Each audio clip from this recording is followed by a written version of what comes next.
Et le sénateur Antoine Karam est avec nous. Bonsoir. Bonsoir. Merci d'avoir accepté cette invitation. Permettre aux élus de l'Hexagone de mieux prendre en compte les enjeux ultramarins, c'est un peu votre combat. Vous le disiez sur notre antenne radio il y a quelques jours que finalement vous agaciez vos collègues sénateurs à vouloir défendre les intérêts de la Guyane. Alors avant de répondre à votre question, permettez-moi, avec votre autorisation, et même si nous sommes en fin de mois, de souhaiter quand même à la population guyanaise mes meilleurs vœux, des vœux d'engagement collectif pour mieux servir et mieux agir pour la Guyane. Et donc justement, ce point qui semble essentiel dans votre parcours, et je le disais, vous l'avez rappelé sur notre antenne, le fait de défendre la Guyane plus que de défendre simplement les intérêts de la nation. Nous sommes les porte-voix de la Guyane, nous sommes 2 sur 348, qui mieux que nous peuvent être en mesure de pouvoir défendre les intérêts de notre territoire. Vous savez, lorsque nous sommes à Paris, souvent on nous regarde comme si nous étions des cautions exotiques de la République. On ne le supporte plus, et en tous les cas pas moi. Donc à chaque fois que je peux, j'interviens pour défendre les intérêts de la Guyane, et ils sont très nombreux. Et quel sera votre prochain combat? C'est le combat des mules. Il y a 15 jours, j'ai interpellé en question d'actualité le gouvernement.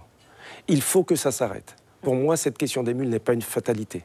C'est une mobilisation générale, c'est un problème fondamentalement politique. Et le secrétaire d'État vous a répondu sur ce point. Laurent Nunez disait qu'il y aurait plus d'effectifs, oui, mais que le travail serait renforcé. Ça n'est pas suffisant. J'ai eu l'occasion, avant d'interpeller le gouvernement, j'ai eu l'occasion de travailler avec les magistrats ici, j'ai travaillé avec la douane, j'ai travaillé avec tout le monde, avec les associations. Il y a des associations, et je peux les citer, Drop Violence, les 500 frères, qui font un travail formidable, notamment à Matoury, avec le maire de Matoury. Donc, il faut que la mobilisation soit générale. Je ne crois pas que la Guyane soit condamnée à laisser des gens passer sur son territoire et que les mules qui injectent ou qui amènent dans leurs valises les produits illégaux puissent partir vers l'Hexagone. Ça n'est pas possible pour moi. Donc les réponses du gouvernement ne suffisent pas? Non, il faut aller beaucoup plus loin. Alors j'ai rencontré il y a quelques jours Mme Belloubet, la ministre de la Justice. J'attends des réponses fermes, précises et concrètes. Vous étiez au dernier congrès des élus en novembre dernier.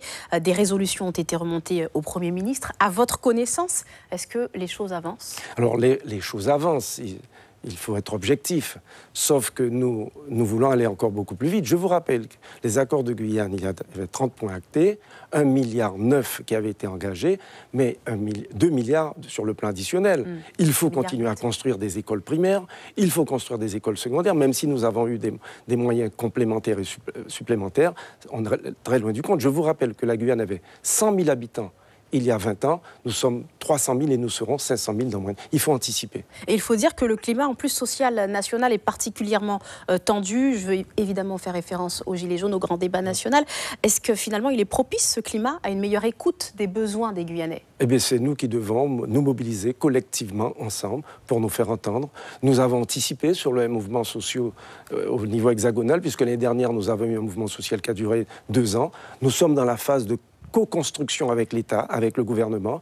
Il faut qu'on nous apporte des réponses. Il faut prendre part au grand débat national? Oui, moi, je pense qu'il faut partout être présent. La pire des choses serait de faire pratiquer la politique de la chaise vide. Nous avons des choses à dire, trouvons les opportunités pour le dire à tout moment et pour que l'on soit entendu.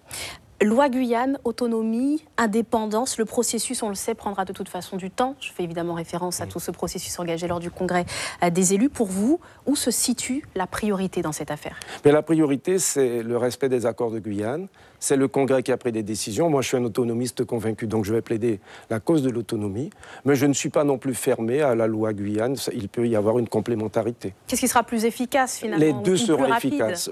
Le plus rapide, ça sera certainement la loi dans les semaines qui viennent.